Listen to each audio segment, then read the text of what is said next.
Bismillahirrahmanirrahim. Assalamualaikum warahmatullahi wabarakatuh. Kami dari kelompok 2 dari kelas 11 MIPA 2 beranggotakan Almi Hasniah, Dimas Yudhistira, Ilham Idhanul, Rani Tamara, Salma Najwa, dan Siti Sophia akan menjelaskan materi mengenai alat reproduksi wanita.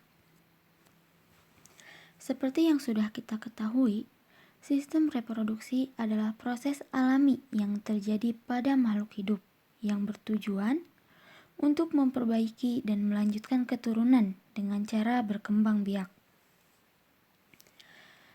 Ini adalah merupakan salah satu contoh dari organ reproduksi, yaitu pada manusia, tepatnya pada perempuan. Alat reproduksi ini terbagi menjadi beberapa bagian. Di antaranya oviduct, ovum, uterus, endometrium, cervix, vagina, labium minor, labium mayor, klitoris, mons pubis, fimbriae, dan infundibulum. Itu merupakan bagian-bagian dari alat reproduksi wanita. Untuk lebih jelasnya,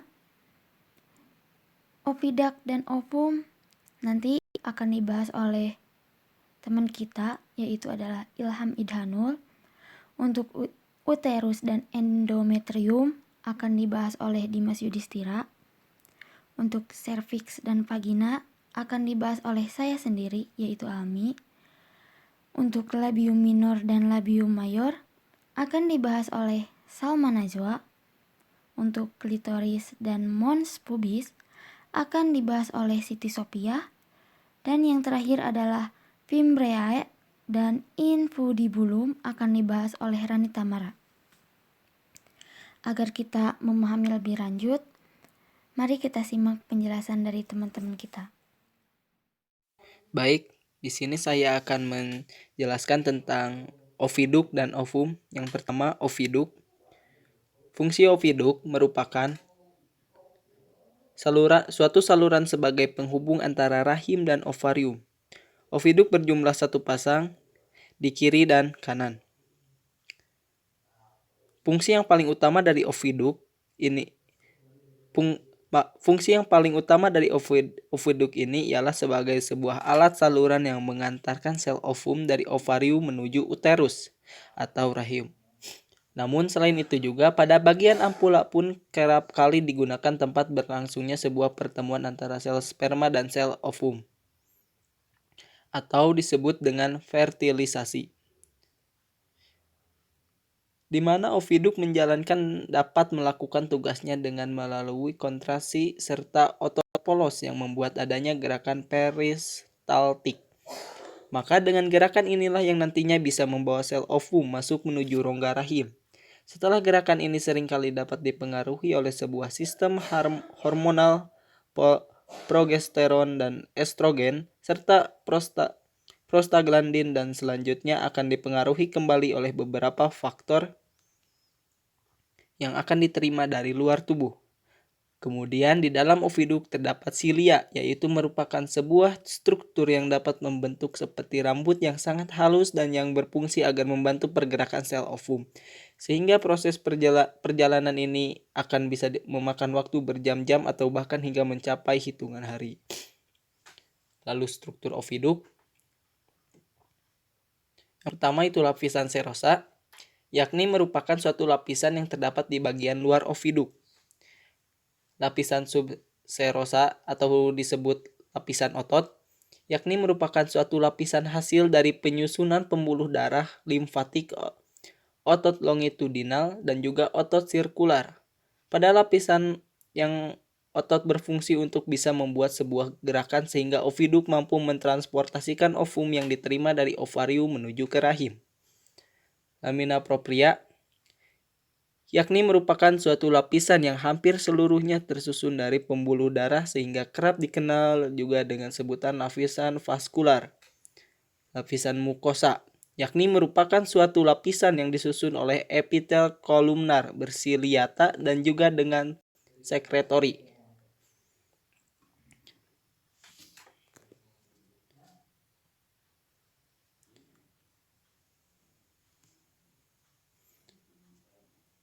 Lalu ada juga bagian-bagian oviduct. Yang pertama, apa itu fimbriae? Yakni merupakan rangkaian sebuah struktur yang membentuk seperti layaknya jari yang bersilia, di mana pada bagian ini sangat berfungsi guna menerima sel telur dari ovarium. Apa itu ampula? Yakni merupakan salah satu dari bagian terluas yang terdapat pada oviduct dari dan kerap digunakan sebagai sebuah tempat berlangsungnya proses fertilisasi, yakni sebuah proses pertemuan antara sel sperma dengan sel ovum. Apa itu infundibulum? Yakni merupakan tempat di mana Fimbriae dapat melekat. Apa itu isthmus? Yakni merupakan suatu saluran yang sangat sempit yang merupakan penghubung antara ampula dengan rongga rahim atau juga yang disebut dengan uterus. Lalu saya akan menjelaskan tentang ovum.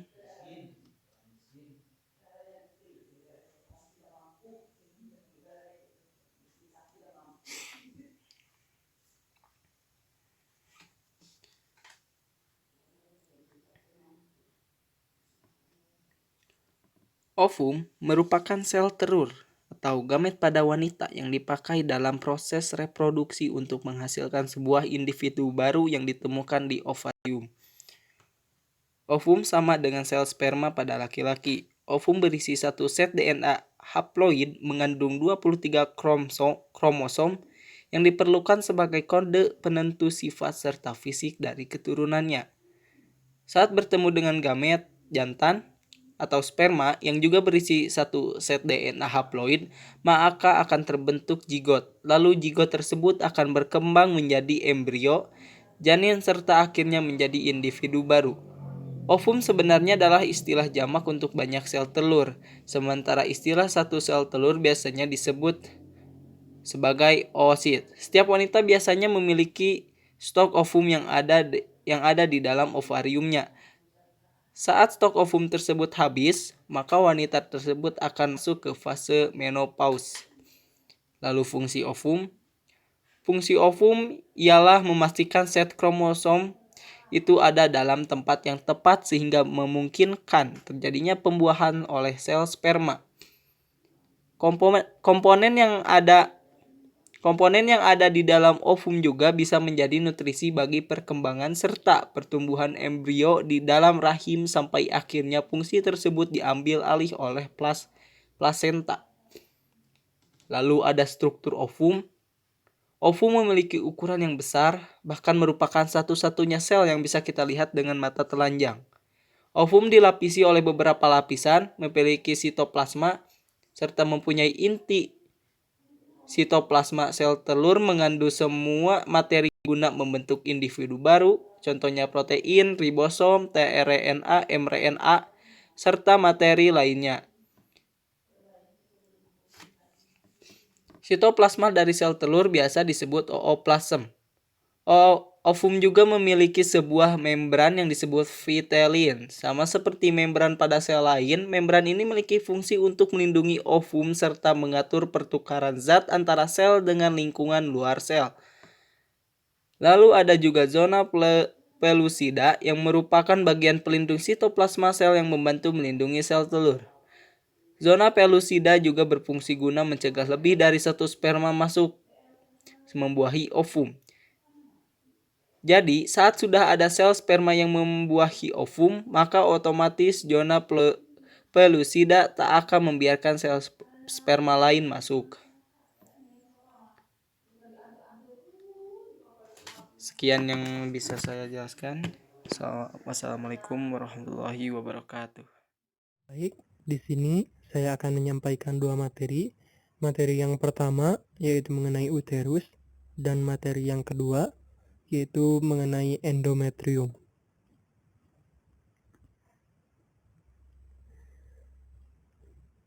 Uterus atau bahasa yang lebih sering dikenal sebagai rahim adalah organ reproduksi yang utama pada kebanyakan mamalia termasuk manusia. Sedangkan fungsi dari uterus tersebut, yang pertama yaitu fungsi utama dari uterus ialah sebagai tempat pertumbuhan dan perkembangan dari hasil pembuahan sel ovum oleh sel sperma. Hasil fertilisasi ini akan tumbuh dan berkembang menjadi janin.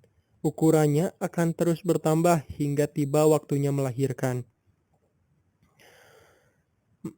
Yang kedua, uterus juga berfungsi untuk mengalirkan darah ke organ seksual selama berhubungan intim. Yang ketiga, uterus juga dapat mempermudah proses persalinan dengan kontraksi otot-otot penyusunnya. Yang keempat, komponen penyusun dari uterus dapat membantu organ lain seperti kandung kemih, usus, tulang pelvis untuk menjalankan fungsinya dengan normal. Yang selanjutnya ialah struktur dari uterus atau rahim.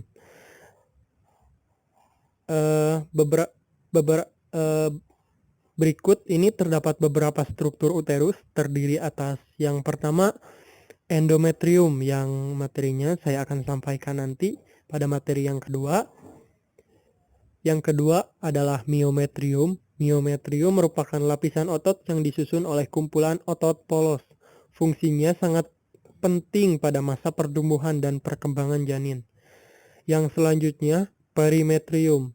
Perimetrium merupakan lapisan terluar dari uterus. Lapisan ini juga sering disebut dengan lapisan serosa. Perimetrium merupakan membran berlapis ganda yang akan berlanjut ke abdomen dan disebut peritoneum.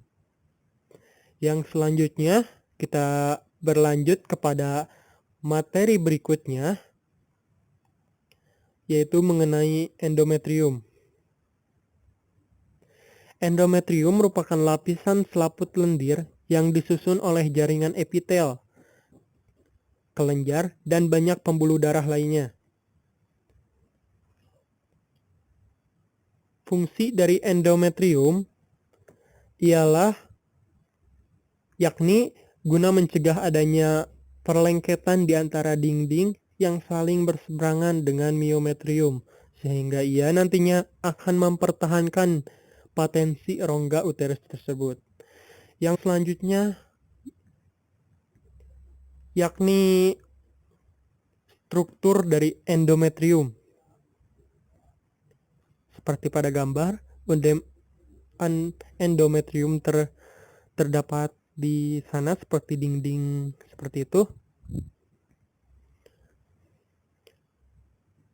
Struktur dari endometrium yakni merupakan suatu selaput lendir yang tersusun atas 3 lapisan, yang mana lapisan tersebut ialah stratum basale, stratum compactum, dan stratum spongiosum. Kemudian pada endometrium ialah merupakan sebuah lapisan yang terletak di dalam rahim. Jadi letak dari endometrium ini terdapat di dalam rahim atau uterus.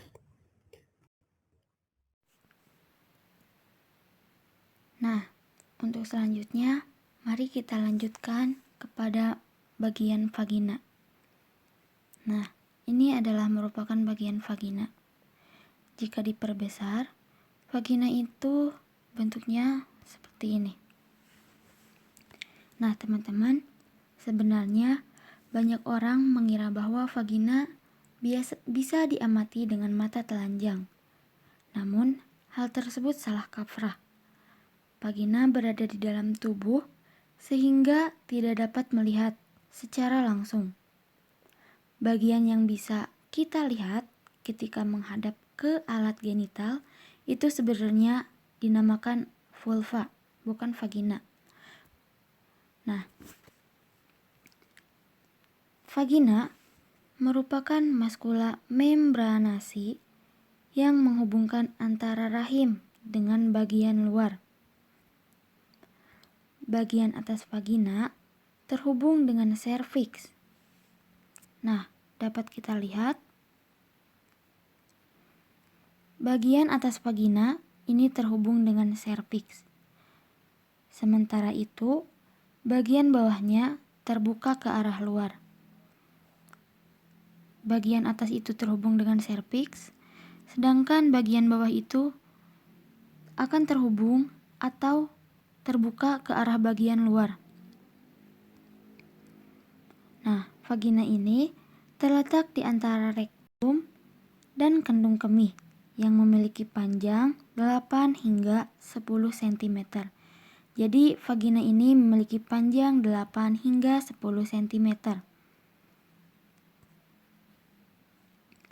Bagian-bagian vagina merupakan lapisan terluarnya yang memiliki selaput lendir. Lapisan dalam adalah jaringan ikat yang berserat, sedangkan lapisan tengahnya tersusun dari otot-otot. Nah, teman-teman, jadi vagina ini terbagi menjadi 3 bagian, yaitu yang pertama bagian luar, yang kedua bagian tengah, dan yang ketiga adalah bagian dalam. Nah, untuk fungsi vagina, fungsinya itu diantaranya adalah sebagai tempat untuk berhubungan seksual, saluran untuk mengalirkan lendir dan darah saat menstruasi, dan sebagai jalan untuk melahirkan. Teman-teman, vagina ini sangatlah bervariasi bentuk dan ukurannya. Pada saat kita gadis, kebanyakan vagina tertutup sama sekali oleh labia minora, dan jika dibuka, hampir seluruhnya tertentu atau tertutup oleh himen. Salah satu pembuluh darah yang disebut himen menutupi sebagian saluran vagina. Membran ini dapat robek akibat aktivitas fisik yang berat atau saat terjadi hubungan badan. Vagina juga berfungsi sebagai alat kopulasi wanita dan juga sebagai saluran kelahiran. Dindingnya berlipat-lipat, dapat mengembang saat melahirkan bayi. Pada dinding sebelah dalam vagina bermuara kelenjar Bartholin yang mengsekresikan lendir pada saat terjadi rangsangan seksual. Nah, fungsi dari cairan lendir itu sendiri adalah untuk melindungi atau sebagai perlindungan yang penting dengan cara menjaga vagina agar tetap lembab dan licin, dan mencegah bakteri serta kuman-kuman lain untuk masuk ke dalam rahim. Ini adalah bagian dari mekanisme pembersihan diri oleh vagina. Nah, sebenarnya vagina itu bagian luar ya teman-teman, bukan yang dapat kita lihat sendiri seperti itu. Nah, untuk selanjutnya, selain vagina, saya juga akan menjelaskan serviks. Ini adalah bagian serviks. Nah, tadi kan teman-teman sudah tahu kalau vagina itu yang bagian atasnya nyambung dengan serviks. Nah, ini nih, tuh. Jika kita lihat, serviks itu jika diperbesar akan kelihatannya seperti ini. Lalu, apa sih serviks itu? Serviks atau sering kita sebut dengan leher rahim. Serviks adalah bagian bawah dari rahim yang menghubungkan rahim dengan vagina. Tentu saja dapat kita lihat sendiri. Penghubung rahim dengan vagina adalah serviks atau mulut rahim. Serviks berbentuk seperti tabung. Nah, dapat kita lihat, ini tuh bentuknya seperti tabung yang berfungsi untuk melindungi rahim dari infeksi dan sebagai jalan masuk sperma saat berhubungan seksual. Tentu saja, serviks ini berfungsi untuk melindungi rahim dari infeksi, karena sebelum kuman atau bakteri itu masuk ke dalam rahim, akan dihalangi akan dilindungi oleh serviks atau mulut rahim. Nah, serviks juga memproduksi lendir yang akan memiliki tekstur berubah-ubah selama siklus menstruasi. Perubahan tekstur lendir Serviks bertujuan untuk mencegah atau membantu terjadinya kehamilan. Nah, mungkin teman-teman seperti itu penjelasan dari vagina dan serviks. Untuk selanjutnya kita bahas bagian yang lainnya. Labia. Labia terbagi menjadi dua. Yang pertama adalah labia mayora, yang berbentuk seperti bibir besar yang terletak di luar. Bagian labia akan meruncing pada ujung bawah dan bertemu membentuk robekan jalan lahir di bagian ujung. Terbentuk dari jaringan lemak, bagian ini berfungsi melindungi alat kelamin pada bagian dalam dan tempat tumbuhnya rambut kemaluan. Yang selanjutnya adalah labia minora atau bibir kecil, yang merupakan lipatan kulit panjang, sempit, dan letaknya lebih dalam dari labia mayora. Labia minora sangat sensitif dan dapat memicu kelenjar Bartholin untuk melumasi vagina jika terjadi rangsangan seksual. Fungsi labium minora adalah sebagai tempat yang terdapat kelenjar Bartholin dan klitoris yang akan menjadi penyusun struktur vulva. Jaringan penyusun labia minora mengandung banyak kelenjar minyak dan ujung sel saraf. Labium minora tidak ditumbuhi rambut. Bagian atas bibir kecil yang bertemu akan membentuk klitoris. Yang ini dan ini merupakan klitoris. Sedangkan pada bagian bawah akan terbentuk fossa navikuler. Klitoris banyak mengandung pembuluh darah dan sel saraf sehingga membuatnya menjadi sangat sensitif.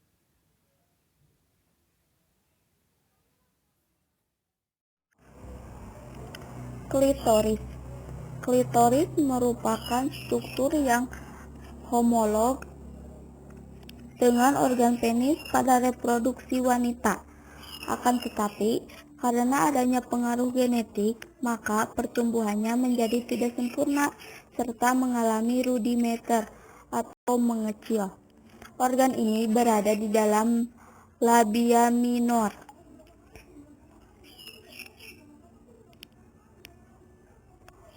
Dan di sebelah atas dari lubang vagina.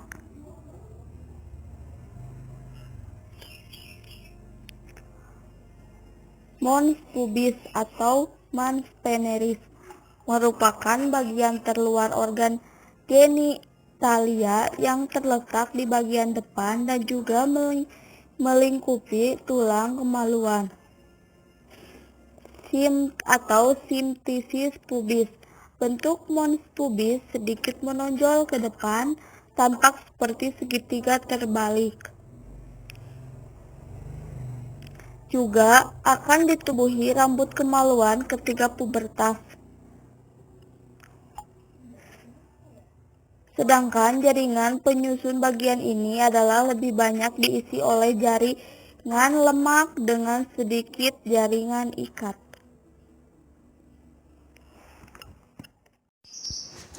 Infundibulum adalah salah satu bagian reproduksi pada wanita, yaitu puba fallopi.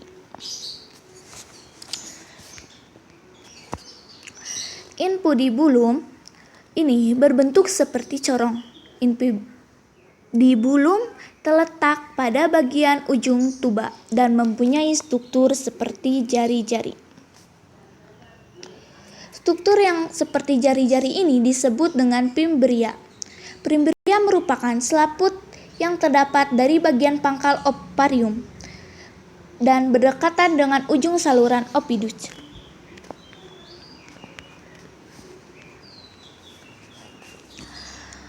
Fimbria ini berfungsi untuk menangkap sel ovum yang telah matang yang dikeluarkan oleh ovarium. Nah, teman-teman, mungkin seperti itulah penjelasan dari kami. Kurang lebihnya mohon dimaafkan. Terima kasih atas perhatiannya dan semoga video ini bermanfaat bagi kita semua. Sekian, wassalamualaikum warahmatullahi wabarakatuh.